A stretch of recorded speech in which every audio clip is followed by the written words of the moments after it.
Hey, Grace. So give the people a little intro. Who are you? What do you do now? Yeah, no, thank you so much for having me on, man. I'm so excited, so happy when you reached out. Um, Background, very quickly, went to Wesleyan University, graduated in 2017, managed right after school to find a really wonderful job at an amazing nonprofit organization here in New York. Have taken a very circuitous, very atypical path, I'd say, into the world of software sales. I have held three kind of formal roles in tech sales, if you will. The first at the company PitchBook, really wonderful organization, had a ton of great experience there.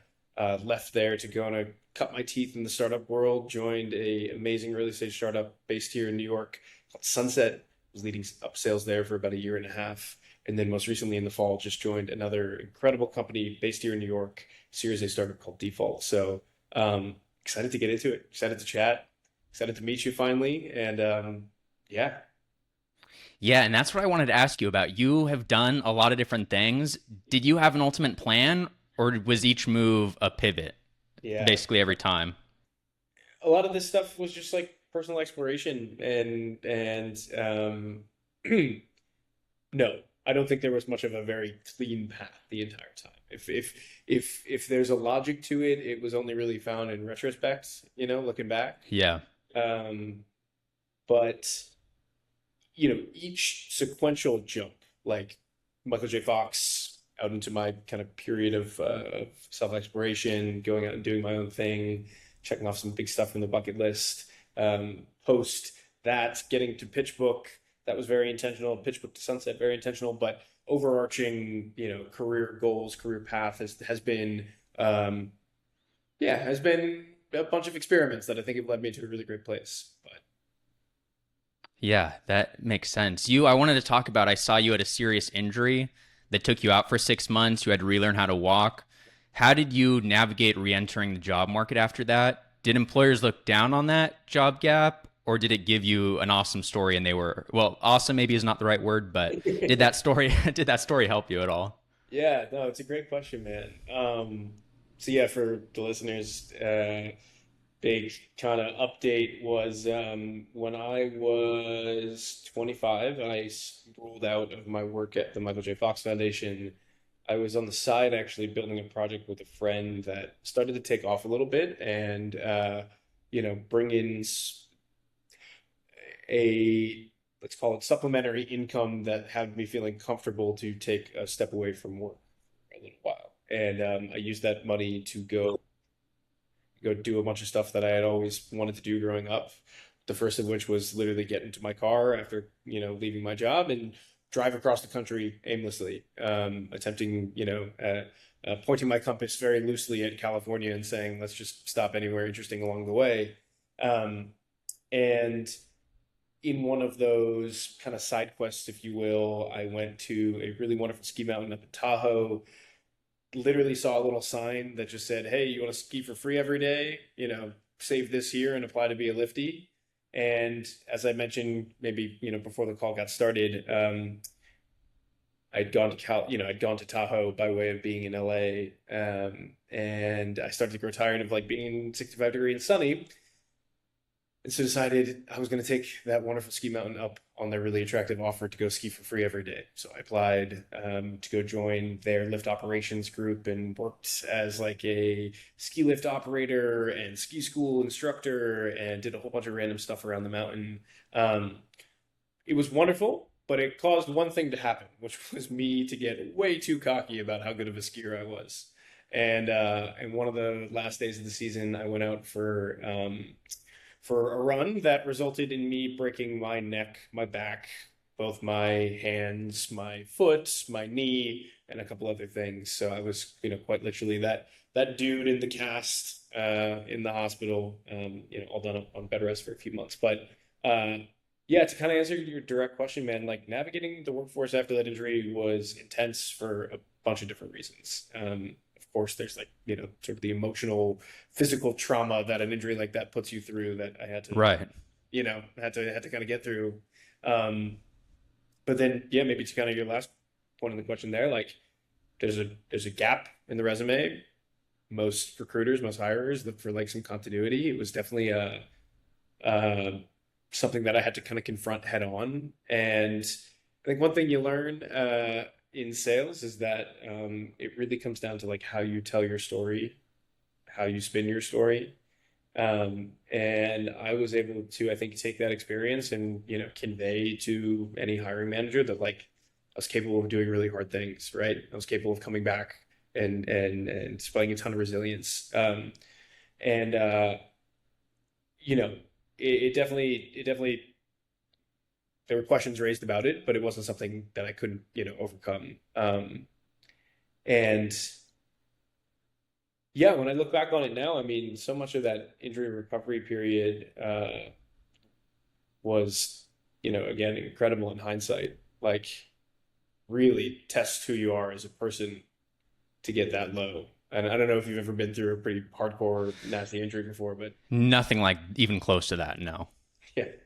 And it's, I will say like if I'm doing the classic, LinkedIn post of 10 things I learned about B2B SaaS from my time breaking my neck, uh, in a recovery like that, everything is about like the day that like the having the daily discipline to do the little inputs, the 1,001 little foot raise exercises that feel totally arbitrary. And I know you were an athlete back in college. I was too. Like people who, have always felt a comfort in their physical bodies, having to like retain that, um, and just kind of like push and trudge your way through a miserable period. I mean, man, taught me so much about what I'm capable of dealing with, taught me so much about how disciplined I can be. Um, on the other end of it, I'm here running, I'm here walking. Like, even temporary pain is not permanent. So, anyways, long rambling answer there. But Yeah, but yeah, that's nuts. And then so after that, you went to PitchBook. PitchBook's a big company. It's a well-known name in sales. What did you learn there that you've carried into these startup environments?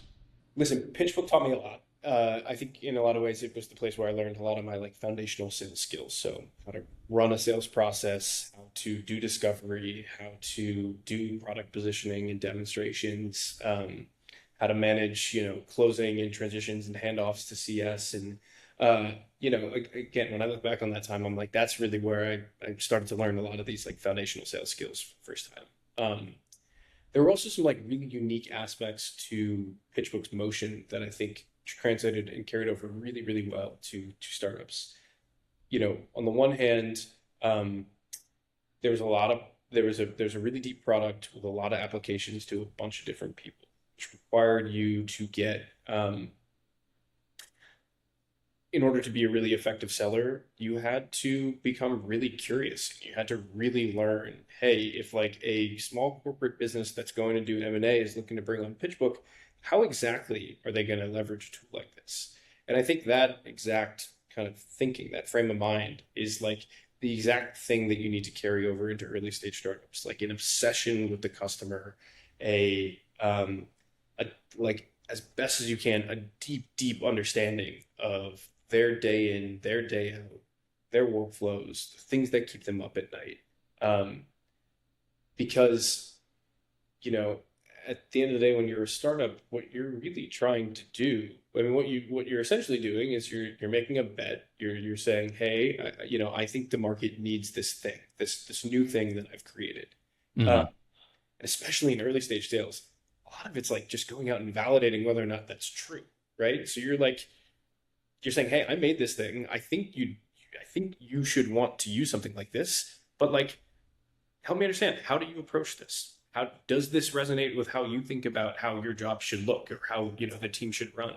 Um, and I think if I had started at an org that maybe had like a very discrete product that only sold to one type of customer, where it could maybe just like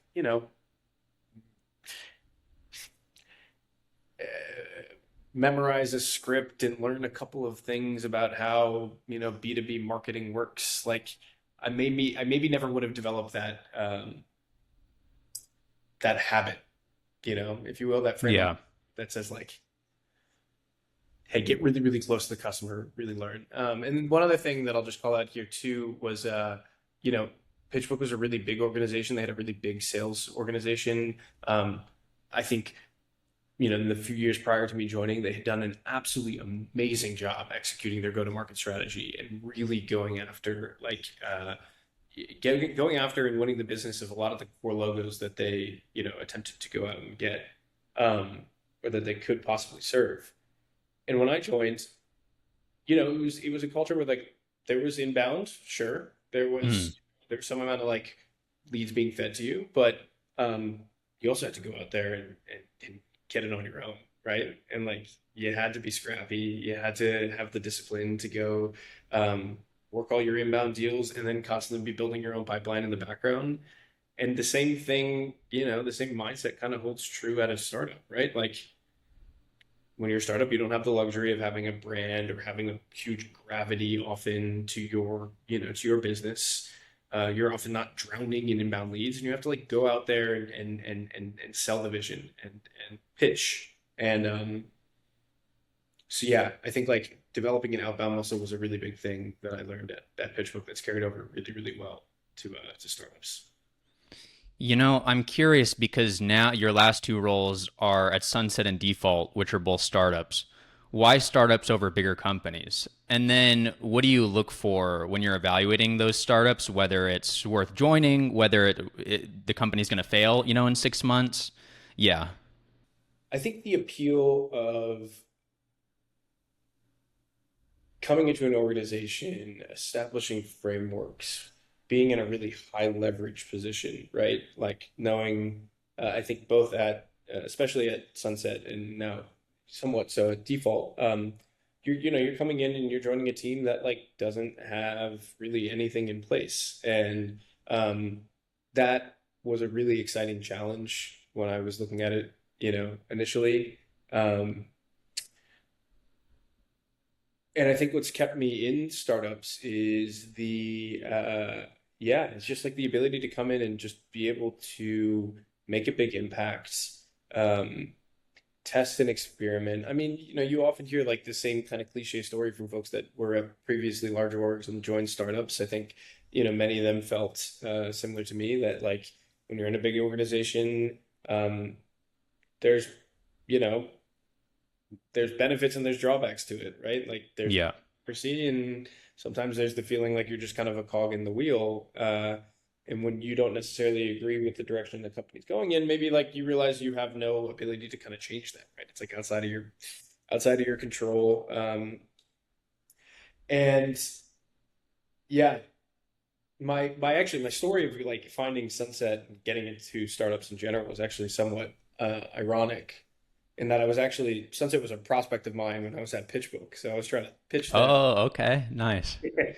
Yeah, I had thought through like again in the vein of being scrappy, I was trying to think through potential alternative use cases for startups to get more value out of PitchBook's data set. And Sunset was one of those ones where I looked at the fact that, hey, PitchBook tracks funding rounds for early stage companies, right? We can tell you the last time like a company raised money. And I was like, I bet if you guys were to take this data set and do some like interesting algorithmic predictive analytics, you guys could start to get a feel for like who's not raised money in quite some time, right? Hmm. Maybe you overlay that with like headcount decline, and maybe you guys get yourself like a pretty hot list of companies that might be on the chopping block in the next 6 to 12 months, hitting the end of their runway. Um, Right, because this company, they help startups shut down, right? That's their whole thing. yes, the most ironic startup of all startups, the startup to end them all, if you will. It is Yeah, Sunset was a company that offered comprehensive shutdown services to businesses that were going out of, were no longer operating or were trying to figure out how to no longer operate.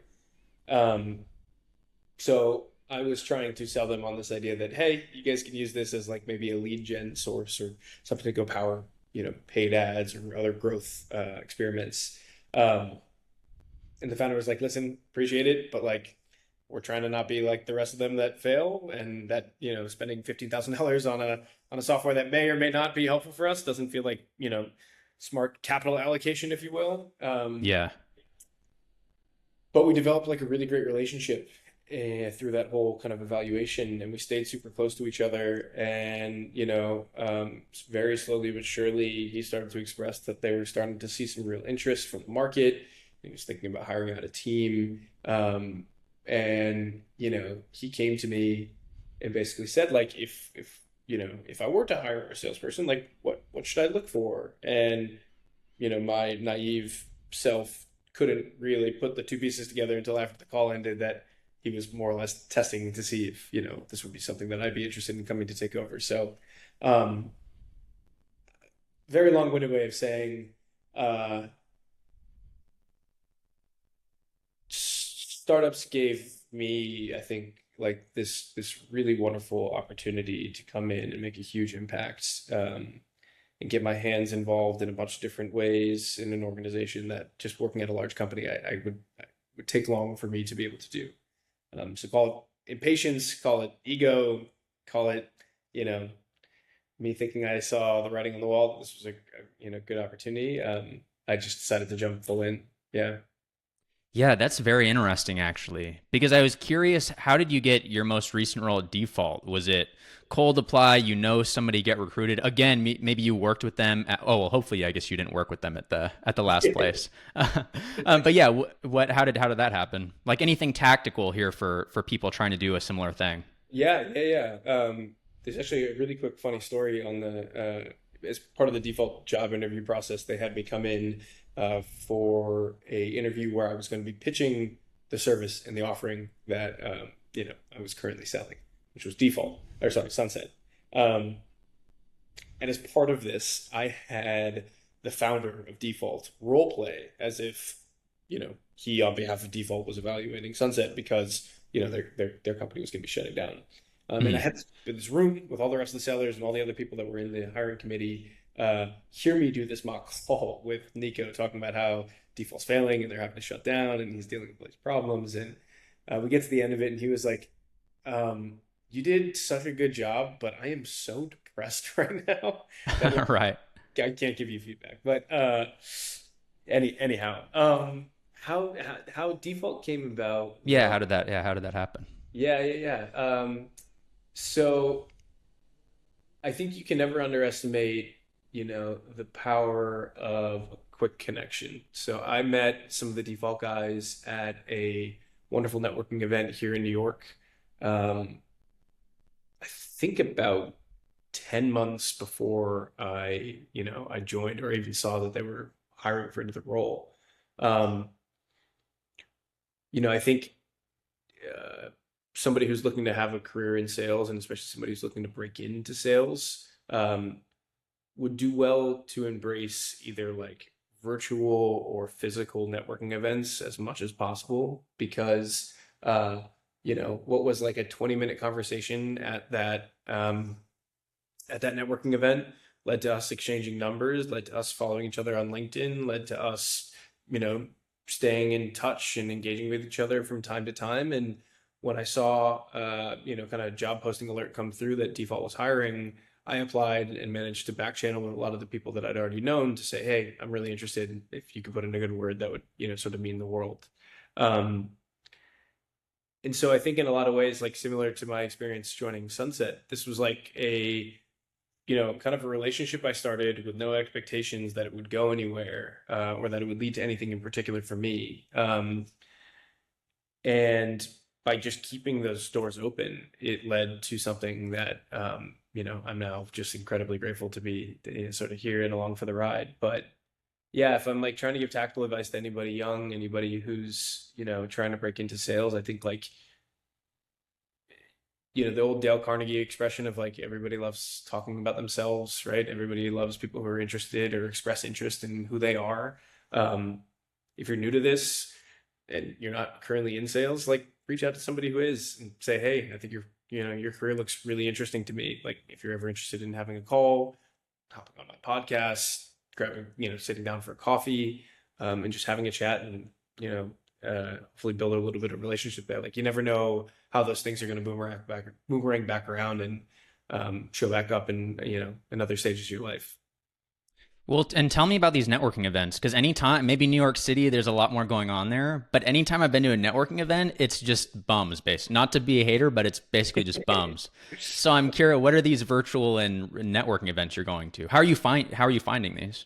Yeah, listen, New York definitely has the luxury of there being quite a few more events to go to, and Yeah, my experience has been much the same, man. Lots of times you go and it's, you're kissing right. frogs on your way to find the princess, so to speak. But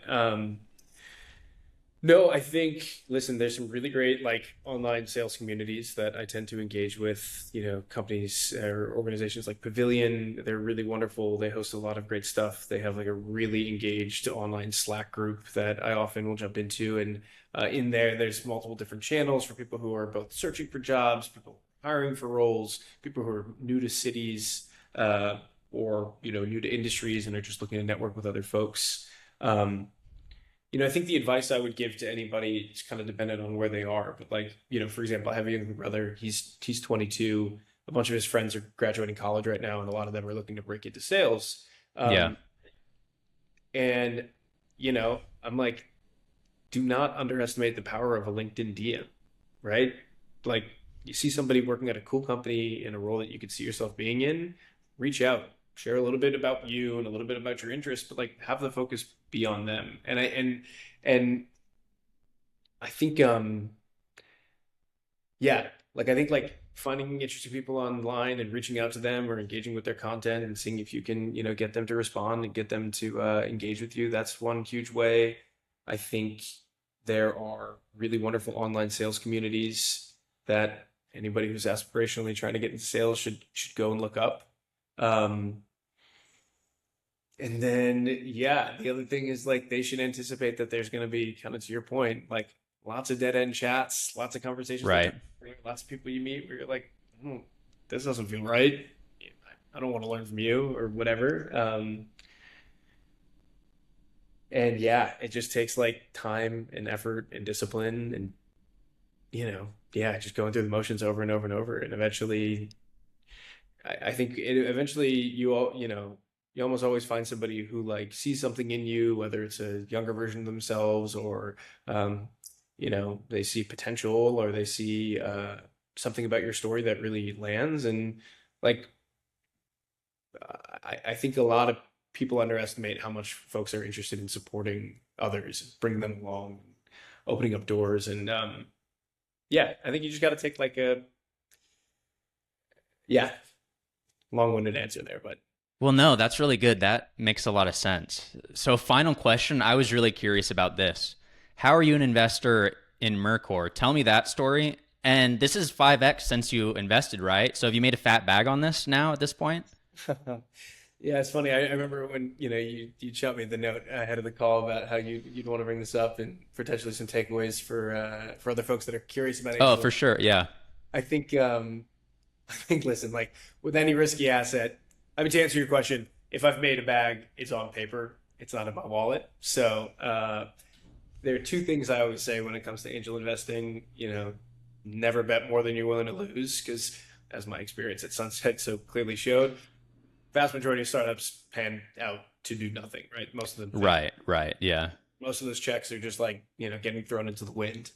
Um, But do you have to know? I don't know anything about it. Do you have to know somebody, or I can just write a check into any private company, basic for the most part, unless they're up to a certain stage.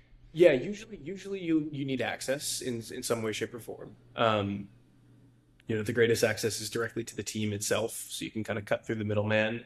And when I say middleman, there's sort of two ways to typically go about it. There's a lot of like tech platforms that are out there aggregating access to early stage startups, sometimes in the form of like direct investments, other times in the form of secondaries, right? So try to create options for early employees to exercise, their shares and sell them off to the open market. Um, the other intermediaries are often people who organize and fundraise for things called SPVs, which I'm sure some of your listeners you are probably familiar with. Special for No, not. I have no idea what you're talking about. no, yeah, SPVs are special purpose vehicles. They are a I think the easiest way to think about them is if you imagine a cap table as a spreadsheet and it's just a bunch of individual rows representing individual investors or funds investments into the company, Right. um, an SPV is like one row on that spreadsheet. That if you were to click into it, it would represent a whole bunch of different investors. So they're basically these little vehicles where a bunch of small people can come together, or smaller checks can come together to make up, either a minimum investment or a particular allocation target that somebody has. Um, and so what very frequently happens in kind of today's fundraising world is people with access will be told by a company that they could put anywhere, let's say for simple math, $500,000 into a round, right? But that individual themselves may not have $500,000 liquid to go put into that. And what they'd rather do is go out to other folks in their network and say, hey, are people interested in investing a small check to help us kind of fill up this allocation that we have access to? We will funnel all of these checks, this whole investment, into an SPV, and that SPV is going to go invest into the company. There's a bunch of like absolutely incredible resources online to go learn about SPVs, to go learn about people who are organizing and collecting. They are riddled with their own set of risks. So like, investors beware, certainly not financial advice to go look into it. But yeah, anyway, very, very long-winded way of saying AmeriCorps came together again through like a random happening, a pretty random connection. I had met at a networking event at the SF Tech Week programming. It was a young kid who was, his basic thesis was he was like, I'm a Gen Z builder, interacting and engaging with a bunch of other Gen Z founders. I have direct access to a lot of these companies and these people trust me. And so when they go to raise money, they often look to me and, ask if I want to get involved. So this like young, cool, interesting 22-year-old kid that I met at this, this again, networking event, kind of boomerang back around into my life really randomly and was like, hey, I have this amazing investment opportunity for AmeriCorps. If you're interested in getting in, here's more information. I can get you access to the team. And yeah, again, man, it was just like a very random conversation that led to me getting access into what hopefully will be a generational company here. So Yeah, that's very interesting. It seems like it's worked out. So I know you said on paper, but it seems like it's going pretty well so far. So that's pretty interesting. yeah, dude. I mean, listen, I think again, all it's going to take a while for me to probably see the fruits of that labor. 5x on paper is great, but it's on paper. And yeah, I try and stay close to what's going on in the market, and I'm involved in a couple of these different like angel syndicate groups where, different deals are put in front of my desk, weekly here. Um, like any discerning investor, I'll pass on 99% of them and invest in a very small portion. Yeah. I think like there was a question you had asked earlier that I'm remembering now that I didn't fully answer here. Like, when you're getting into early stage startups and you're trying to think about like how you should evaluate these companies, what you should be looking Yeah, yeah. at. I had the privilege of being at Sunset where I got this pretty cool, interesting pattern recognition developed around like what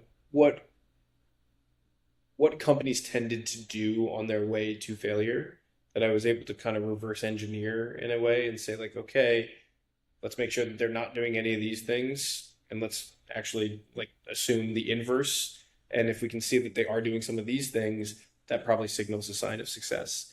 Um, you never know.